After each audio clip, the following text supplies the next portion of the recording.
Hi friends, అందరికీ నమస్కారం. అంజలి కథలకి స్వాగతం.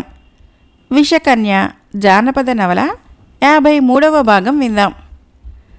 అక్కడ భోగపురాధీశ్వరుడైన శంభునాథుడు రాజోద్యోగులతోనూ నిండిన సభలో కొలువై ఉండగా ఒక గూఢాచారి ప్రవేశించి మహారాజుకు నమస్కరించి, ప్రభు, నేను అమరావతి వెళ్ళి వచ్చిన గూఢాచారిని అనగా, అక్కడ విశేషాలేమిటి? అజయుడు రాజ్యపాలన చక్కగా నిర్వహిస్తున్నాడా? అమరావతి ప్రజలు అతని పాలనతో తృప్తులై సుఖంగా ఉన్నారా? ఇతర విశేషాలేమిటి అని మహారాజు ప్రశ్నలు వేస్తుండగా, ప్రభు, విశేషములు చాలా ఉన్నాయి. ఏలికకు నా గురించి విన్నవించడానికే వచ్చాను. చిరకాలం నుంచి అంతు చెక్కకుండా ఉన్న అమరేంద్రుని కుమార్తె కాంచనమాల హఠాత్తుగా నగర ప్రవేశం చేసింది. ఆమెతో మరి ఒక యువకుడు కూడా ఉన్నాడు. ఆ ఇద్దరూ దౌర్జన్యంగా కోటలోకి ప్రవేశించి మొట్టమొదట అజయుణ్ణి బంధించారు. గూఢాచారి చెప్పటాన్ని పూర్తి చేయకమునిపే, నాచే అమరావతి పాలకుడిగా నియమించబడిన అజయుణ్ణి బంధించగల సాహసం వారికి ఎక్కడి నుంచి వచ్చింది? అక్కడ మన సైనిక దళాలు, ఇతర బలాలన్నీ ఏమైనాయి? అజయుడంత నిస్సహాయ స్థితిలో ఉండటానికి కారణమేమిటి అని శంభునాథ ప్రభు అడిగాడు.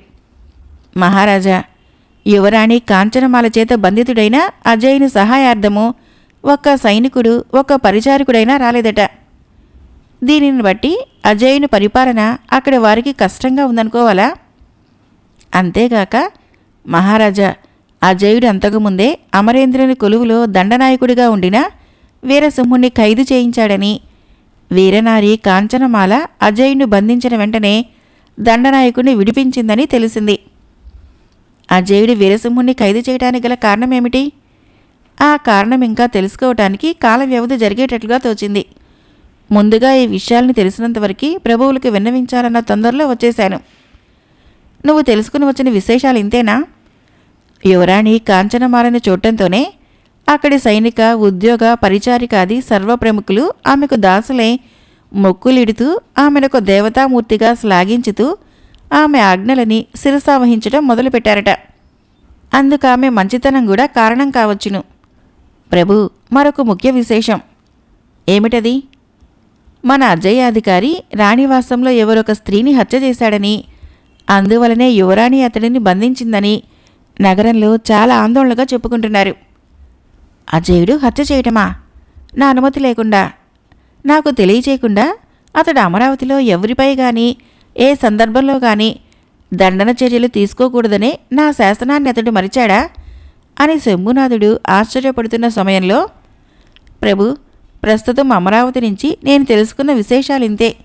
తమను ఆజ్ఞాపిస్తే తిరిగిపోయి మరికొన్ని విషయాల్ని తెలుసుకుని వస్తాను అని గూఢాచారి అనగా, అవసరం లేదు. ఇంతవరకు తెలుసుకొచ్చిన వివరాల్ని బట్టి అమరావతి చాలా అల్లకల్లోలంగా ఉందని అర్థమవుతుంది. నేనే స్వయంగా పోయి అక్కడి పరిస్థితుల్ని చక్క చేయవలసిన అవసరం కనిపిస్తోంది అన్నాడు శంభునాథ ప్రభువు. అంతలో ఒక ద్వారపాలకుడు ప్రవేశించి, ప్రభు, అమరావతి నుంచి వచ్చిన రాయబారి మహారాజుల దర్శనం కోసం వేచి ఉన్నాడు అని చెప్పగా, అమరావతి నుంచి రాయబారా? ఆడబోయిన తీర్థం ఎదురైందన్నమాట. మంచిది, వచ్చిన వారిని సగౌరవంగా లోపలికి హాజరుపెట్టు అని శంభునాథుడు ఆజ్ఞాపించిన ప్రకారమే సేవకుడు పోయి వెంటనే రాయబారిగా వచ్చిన వారిని తీసుకుని వచ్చాడు. దండనాయకుని నమస్కారాలు అందుకొని రాజు అతన్ని ఉచితాసనం మీద కూర్చుండింపజేసి, యువరాణి కాంచనమాల చిరకాలానికి తిరిగి వచ్చిందని విని మేము చాలా సంతోషిస్తున్నాం. ఆమె నుంచే గదా రాయబారము అని ప్రశ్నించగా, చిత్తం, తండ్రి గారిని విడుదల చేయవలసిందని ఆ దేశ రాజకుమారి రాయబార సారాంశమై ఉంటుంది. అంతేకాదు ప్రభు, ఆమె స్వహస్తాలతో తమకు వ్రాసిన పత్రం ఇదిగొండి, చిత్తగించండి అని రాయబారిగా వచ్చిన దండనాయకుడు తాను తెచ్చిన పత్రాన్ని అందియగా, మహారాజు దానిని అందుకొని చదవవలసిందిగా ఆజ్ఞాపిస్తూ తన కార్యదర్శికి అందించాడు. అప్పుడు ఆ కార్యదర్శి కాంచనమాలచే వ్రాయబడిన ఆ పత్రాన్ని సభికులందరూ వింటూ ఉండగా ఇలా చదివాడు. దిగంత విశ్రాంత యశో విశారద బలపరాక్రమోపేత మహోదార ధర్మ పరావతార రాజరాజ మహారాజా రాజమార్తాండ భోగపురాధీశ్వర శ్రీ శ్రీ శ్రీ శంభునాథ ప్రభువులకు అమరావతి రాజకుమార్తె కాంచనమాల విన్నవించుకునే సందేశ వివరములు. నేను బహు సంవత్సరములు దుర్మార్గుల చెరలో ఉండి తిరిగి జన్మభూమిలో అడుగుపెట్టగల ఆశలు లేక కృంగి కృషించినప్పుడు భగవదనుగ్రహం వలన ఈనాటికి విముక్తిని పొంది నిజ రాజధానిని చేరుకున్నాను. కానీ మా తండ్రిగారైన అమరేంద్ర ప్రభువు మీకు బందీగా ఉన్నారని, మా నగరం మీచే నియమించబడిన అజయునిచే పరిపాలించబడుతున్నదని విని మితిలేని విషాదాన్ని పొందుతూ ఉండగా మూలిగిన నక్కపైన తాటిపండన్నట్లు నగరం ప్రవేశం చేసిన వెనువెంటనే మరి ఒక ఘోర విషాదకర సన్నివేశాన్ని ఎదుర్కొనవలసిందాన్నయినాను. అదేమిటంటే, మీ అజేయుడు మా దండనాయకుడు అనగా ఇప్పుడు మీ దర్శనార్థము పంపబడిన వారిని అకారణంగా ఖైదు చేయటము, నా ప్రాణసఖి అయిన మంజరిని దారుణ హత్యకు గురి చేయటము జరిగించాడు. ఈ 2 ఘోర కృత్యాలకు గల కారణము నాకింతవరకు తెలియకపోయినప్పటికీ నేను సకాలంలో కోట ప్రవేశం చేసినందువలన హత్య చేసిన అజేయుణ్ణి రక్తహస్తాలతో పట్టుకుని బంధించాను. ఆ వెంటనే నా యందు సానుభూతి గనపరిచి నాకు అనుకూలురైన అధికార వర్గ సహాయం ఉండటం వలన మా దండనాయకులకు విముక్తి కలిగించాను. ఇప్పుడు అతని ద్వారా ఈ లేఖను పంపి మీకు అందజేసే సందేశమేమనగా, మా తండ్రి గారిని మీరే కారణం వల్ల బంధించి ఉన్నప్పటికీ ఇప్పుడు ఎటువంటి షరతులు కోరకుండా విడుదల చేయించడం ఒక పని. తర్వాత హత్యా ప్రయత్నానికి గురి అయిన మంజరి అదృష్టవశాత్తు ప్రమాదము గడిచి బ్రతికి ఉన్నప్పటికీ అటువంటి ఘోరకృత్యాన్ని జరిగించిన మీ అజయునికి చట్ట ప్రకారము శిక్ష విధించటము రెండో పని. నా ఈ 2 కోరికలు తమరు సహృదయంతో నెరవేరుస్తారని ఆశిస్తున్నాను. ఒకవేళ మీరు ఇతర కారణాల వలన మా కోరికలు నిరాకరించినప్పుడు మా తండ్రిగారి విముక్తికైనా మేము తిరుగుబాటు చేయక తప్పదు. స్త్రీనైనా క్షత్రియ వంశజురాలిని కాబట్టి యుద్ధానికి జంకనని, ప్రాణాలను లెక్కచేయనని తమరు తప్పక గ్రహించగలరు. ఇట్లు అమరావతి యువరాణి కాంచనమాల అని చదవబడిన పత్రాన్ని ఆలకించి మహారాజు 5 నిమిషాల వరకు మౌనాన్ని వహించి దీర్ఘాలోచన చేశాడు. అతనికి కాంచనమాలపైన ఆగ్రహం గాని ఆవేశం గాని కలగలేదు. అతని ముఖభావాల్ని బట్టి అక్కడి వారు గ్రహించారు. ప్రశాంత వదనంతోనే శంభునాథుడు దండకాయుణ్ణి పరికించి, మా కార్యదర్శి అజేయుడు చేసిన నేరాలు విచారించి అతనిని శిక్షించడానికి మాకెటువంటి ఆక్షేపణ లేదు. తర్వాత అమరావతి రాజ్యాన్ని అపహరించాలని గాని అమరేంద్రుణ్ణి శాశ్వతంగా మాకు బందీగా ఉంచుకోవాలని గాని మా ఉద్దేశం ఎంతమాత్రమూ కాదని యువరాణికి చెప్పండి. అమరేంద్రుని విడుదల చేయటానికి మేమెప్పుడూ సంతోషంతో అంగీకరిస్తాము. అతని రాజ్యం అతనికి ఏ క్షణంలోనైనా అప్పగించగలము. అయితే అతడు ముందు నడిపిన పంచవర్ష ప్రణాళికలను తిరిగి ఎన్నడూ తలపెట్టకూడదు. ఇతర మండలాలని దురాక్రమణ చేసి సర్వభూమండలానికి తానే నియంత కావాలన్న దురాశను వదులుకున్నట్లు లిఖితపూర్వకంగా అంగీకరించాలి. ఈ షరతు లేకుండా మాత్రము అతన్ని విడుదల చేయటము, ఆ కారణంగా ప్రపంచంలో తిరిగి అశాంతి రేకెత్తించడము మేము అంగీకరించమని మీ యువరానికి తెలపండి అని చెప్పిన అతని మాటలెంత న్యాయసమ్మతంగానూ ఎంత ధర్మయుక్తంగానూ ఉన్నాయో దండనాయకుడు గ్రహించకపోలేదు. అయితే ఆయన కోరిన షరతులు అంగీకరించకపోవటం వలనే అమరేంద్రుడు బందీగా ఉన్నాడని ఊహించి, అయితే ప్రభు, అమరేంద్రుడు తమరు కోరిన కోరిక ప్రకారం చేయటానికి అంగీకరించారా అని అడిగాడు. అంగీకరిస్తే ఆయన ఏనాడో విడుదల చేయబడి ఉండేవాడు. ఇతర పాలకుల వలనే ఆయన కూడా తన అమరావతి సింహాసనం మీద సుకుడై ఉండేవాడు. సర్వ భూమండలానికి నియంత కావాలని అతనిలో పుట్టిన ఆశ ఆశగానే ఉండిపోయింది. ఈ క్షణం వరకు అతనిలో ఘోరంత మార్పైనా రాలేదు. నేనొకసారి వారి దర్శనం చేసుకుని వారి మనసు మార్చటానికి ప్రయత్నించే అవకాశం ఇస్తారా? నిరభ్యంతరంగా ప్రయత్నం చేయండి. ఆయన ఒప్పుకుంటే సంతోషంగా ఈనాడే విడుదల మీతో అమరావతికి తీసుకుని వెళ్ళండి. నేను కూడా స్వయంగా వచ్చి వారిని అమరావతి సింహాసనం ఎక్కించి కృతకృత్యుణ్ణైతాను అని చెప్పి శంభునాథ ప్రభువు ఆ వెంటనే కొందరి అనుచరులనిచ్చి రాయబారిగా వచ్చిన దండనాథుడు అమరేంద్రుడు బంధింపబడి ఉన్న చెరసాల దగ్గరకు పంపించాడు. ఉక్కు కడ్డీల వెనక బక్క చిక్కి ఎదురుగా ఉన్న బయలు వైపు శూన్యంగా చూస్తూ నిలుచున్న ఖైదీని దూరం నుంచే గుర్తుపట్టిన దండనాయకుని గుండె నీరైంది. అతని కళ్ళు నీళ్లు కమ్మాయి. అవురా, విధినెవరు దాటగలరు? తానొక విశ్వవిఖ్యాత రాజ్యానికి ప్రభువుగా ఉండి కూడా అంతటితో తృప్తిపడక సర్వ భూమండలానికి ఏకఛత్రాధిపత్యం వహించాలన్న పట్టుదలతో 35 రాజ్యాలని ఆక్రమించుకొని తన సామంత చండశాసనుడని పేరు పొందిన మహారాజుకి నేడెటువంటి దుస్థితి కలిగింది? ఆ ప్రభువుకు నేను సేనాధిపతినై ఉండి లెక్కలేనన్ని యుద్ధాలలో విజయలక్ష్మిని సంపాదించిన నేనీ పాపిష్టి కళతో నా ప్రభువును ఖైదీగా చూడవలసి వచ్చింది కదా అని తనలో దుఃఖపడుతూ వీరసింహుడు కన్నీరు మున్నీరు కాకుండా అదుపులో పెట్టుకుని క్రమంగా అమరేంద్రుడు బంధించబడి ఉన్న కారాగారం ముందుకు పోయి నిలుచుండగా అమరేంద్రుడు అతన్ని చూసి విభ్రాంతుడైనాడు. వీరసింహ అని ఆనందాశ్చర్యాలతో అన్నాడు. ప్రభు, తమరు నీ స్థితిలో చూడవచ్చిన మహాపాపిని. తప్పనిసరైంది కనుక వచ్చాను. నా స్థితికి నేను విచారపడటం లేదు. కానీ నా బిడ్డ కాంచనమాల వార్తలేమైనా తెలిసాయా? ఆమె మన అమరావతిని చేరుకొని వారం దినాలైంది ప్రభు. కాంచన ఇన్నాళ్ళకి సురక్షితంగా అమరావతికి వచ్చి చేరిందా? ఎంతటి చల్లని కబురు! అంతేకాదు మహారాజా, నిరాఘాటంగా మన కోటలోకి ప్రవేశించి శంభునాథుడి కార్యదర్శి అజయ్ని బంధించి పరిపాలనాధికారాలన్నింటినీ వశం చేసుకుంది. ఆహా, ఇంత పని ఆమె ఒంటరిగా సాధించిందా? ఆమెతో మరి ఒక యువకుడున్నాడు. బహుశా యువరాణి గారు ప్రేమించి పెళ్లాడదలిచిన వారాయనే అయి ఉంటారు. ఆ ఇద్దరిని చూడగానే నగర సైన్యాలు, ఉన్నతోద్యోగులు అందరూ వారికి వసలైపోయారు. చాలా సంతోషం. మరొక ముఖ్య విశేషం ఏమిటంటే, ఇప్పుడు నా ద్వారా యువరాణి కాంచనమాల శంభునాథుల వారికి ఒక రాయబారాన్ని పంపించింది. దాని సారాంశం ఏమిటంటే, షరతులు లేకుండా మిమ్మల్ని విడుదల చేయమనటమే. అందుకు మహారాజు ఏమన్నాడు? విడుదల చేయటానికి ఒప్పుకున్నారు కానీ షరతు కోరుతున్నారు. అవును, ఆయన అంతే, నేను ఇంతే. షరతు లేకుండా ఆయన విడుదల చేయడు. ఆ షరతుని నేను అంగీకరించను. ఆ షరతు తమకు తెలిసిందేనా ప్రభు?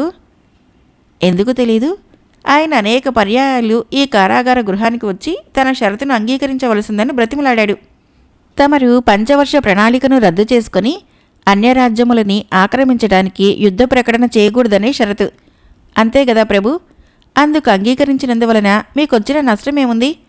మన రాజ్యంతో మనం తృప్తిపడి ఊరుకుంటే మీరు విడుదల చేయబడతారు. యథాప్రకారము అమరావతి సింహాసన పట్టభద్రులై మీరు బ్రతికి వచ్చిన యువరాణి గారి ముద్దు ముచ్చటలు జరిగించి సుఖంగా ఉండవచ్చును కదా. శంభునాథుని షరతును అంగీకరించి విముక్తిని పొందవలసిందని నా ప్రార్థన అని దండనాయకుడు చెబుతుంటే అమరేంద్రుని మొహము ఎర్రగా జేవురించింది. అంతవరకు ప్రశాంతంగా ఉన్న ఆ రూపము ఉగ్రమైంది. పౌరుషహీనుడా, శత్రువులు కోరే షరతులను అంగీకరించి చెర నుంచి విముక్తి పొందమని నాకు హితోపదేశం చేయడానికి వచ్చావా? కూరలూడ బెరకబడిన త్రాచు, అది బ్రతికినేమి చచ్చినేమి. నువ్వు యుద్ధవీరుడు కావా? నీ ప్రతాపమంతా దుమ్ముపాలైందా? ఇటువంటి నీచ ప్రలాపాలిప్పుడు నా ముందు పేలకు. నీకు ప్రభువు, నా కూతురికి తండ్రి, అమరావతి ప్రజలకు తమ రాజు కావాలనంటే ప్రతీకారం చేయండి. నన్ను ఖైదీలో ఉంచి ఇంత అవమానం చేసిన శంభునాథునిపైన యుద్ధం ప్రకటించి ఆ యుద్ధంలో చావటమో జయాన్ని పొందటమో తేల్చుకోండి. చచ్చిన వారికి వీరస్వర్గము, గెలిచిన వారికి విజయలక్ష్మి. రెంటిలో ఏదైనా మంచిదే కానీ షరతుపై విమోచన నాకు అవసరం లేదు. ఆ జన్మాంతము చెవులు తెగి చేతులు కట్టుకొని అస్వతంత్ర జీవనం గడపడం కంటే నాకు ఈ కారాగార గృహవాసమే సుఖదాయకమని నా కుమార్తె కాంచనతో చెప్పు. పో, త్వరగా నా ఎదుటి నుంచి తొలగిపో అని తీక్షణంగా పలుకుతున్న ప్రభువుకి ఎదురు చెప్పలేక దండనాయకుడు తల ఉంచుకొని వెంటనే ఆ తావును వదిలి వెళ్ళిపోయాడు. తిరిగి శంభునాథ ప్రభువుని దర్శించి తనకు అమరేంద్రునికి జరిగిన సంభాషణ అంతటినీ వివరించి, మీరు చెప్పిన షరతు మీద విడుదల కావటానికి అమరేంద్రులు అంగీకరించడం లేదు మహారాజా అన్నాడు. అంగీకరించుడు. అతనికి ఆ పట్టుదల లేకపోతే ఏనాడో విడుదల పొంది ఉండును. అందరూ రాజుల్లాగానే అతను తన రాజ్యాన్ని పరిపాలించుకుంటూ సుఖంగా ఉండేవాడు. సరే, పోయి మీరు ఈ విషయాన్నే యువరాణి కాంచనమాలకు విన్నవించండి. కర్తవ్యము ఆమె నిర్ణయించుకుంటుంది. షరతుకాయన అంగీకరించలేదు. షరతు లేకుండా మీరు ఆయన్ని విడుదల చేయరు కనుక యుద్ధమే కర్తవ్యమని వేరుగా చెప్పనవసరం లేకుండానే తెలుస్తోంది. యువరాణి కాంచనమాల ఆ విషయాన్ని రాయబార పత్రంలోనే లిఖించి ఉంది కదా ప్రభు. మంచిది, దేనికైనా మేం కూడా వెనుదీయము. ప్రపంచ శాంతి భద్రతలు కాపాడి అమరేంద్రుని దురాశ, దురహంకార, దురాక్రమణ, దురంత కార్యకలాపాలని అరికట్టడానికి మేమెటువంటి చర్యలు తీసుకోవటానికైనా వెనుకంజ వేయమని మీ యువరానికి చెప్పండి. అంతేనా ప్రభు? రాయబారము రణరంగంగా మారవలసిందేనా? అందుకు బాధ్యులెవరు అని శంభునాథుడు అడిగిన దానికి దండనాయకుడు బదులు చెప్పలేకపోయాడు. ఏది ఎలా జరగవలసి ఉంటే అది అలా జరుగుతుందని తనలో అనుకొని శంభునాథుడి దగ్గర సెలవు తీసుకొని హుటాహుటిన పోయి నిజ రాజధాని చేరుకున్నాడు. విష్ణుశర్మ కాంచనమాలలు దండనాయకుని వలన రాయబార పర్యవసానము ఆమూలంగా తెలుసుకున్నారు. శంభునాథుడి ఉదార గుణాన్ని కొనియాడుతూ అమరేంద్రుడికి అటువంటి దురహంకారము దురాశ కూడదని విష్ణుశర్మ కూడా అంగీకరించాడు. కానీ కాంచనమాలకి తన తండ్రి గారిని విడుదల చేయించడం తప్ప వేరే దృష్టి కానీ వేరే ఆశయం కానీ లేదు. అందుకు యుద్ధం తప్ప వేరే కర్తవ్యం గోచరించలేదు. సర్వ సైన్యాలని సంసిద్ధం చేయవలసిందని దండనాయకుడికి ఆజ్ఞ ఇచ్చింది. అమరావతి ఎంత? అక్కడ సైన్యము లేపాటివి? శంభునాథుని బలమెంత? లెక్కలేనన్ని సైనిక దళాల ముందు అమరావతి వంటి ఒక చిన్న రాజ్యము యుద్ధానికి నిలిచి జయించటమన్నది సర్వ ప్రపంచానికి సందేహాస్పదమే. అమరావతికి భోగపురానికి యుద్ధం జరగటము దోమకి ఏనుగుకి పోరాటం జరిగే పోలికగా తోచింది. అమరావతిలోని బాల స్త్రీ వృద్ధ తారతమ్యం లేకుండా సర్వజ్ఞులు సైన్యంలో చేరుతున్నారు. ప్రతి పౌరుడు తమ ప్రభువును చెర నుంచి విముక్తి చేయటానికి తమ సర్వశక్తులు ధారపోయటానికి తహతహలాడుతున్నారు. యుద్ధానికి వారు చేసే ప్రబల ప్రయత్నాలు గమనిస్తే ఆ ప్రజలకి తమ ప్రభువు యందుండే భక్తి విశ్వాసాలు ఎంతగా ఉన్నాయో తేటతెల్లమైతూ ఉంది. అనుభవం గల పాత యుద్ధ వీరుల చేత కొత్తగా చేరిన వారికి శిక్షణనిప్పిస్తూ మొత్తము దళాలన్నింటినీ వాటి వాటి అర్హతలను బట్టి శాఖోపశాఖలుగా విభజించటము, ఒక్కొక్క శాఖకు సమర్థుడైన నాయకుడిని నియమించటము మొదలైన కార్యకలాపాలలో దండనాయకుడు వీరసింహుడు నిమగ్నుడై ఉన్నాడు. అమరావతిలో ఎక్కడ విన్నా రణోత్సాహ వచనాలు, ఎటు చూసినా యుద్ధ ప్రయత్నాలు.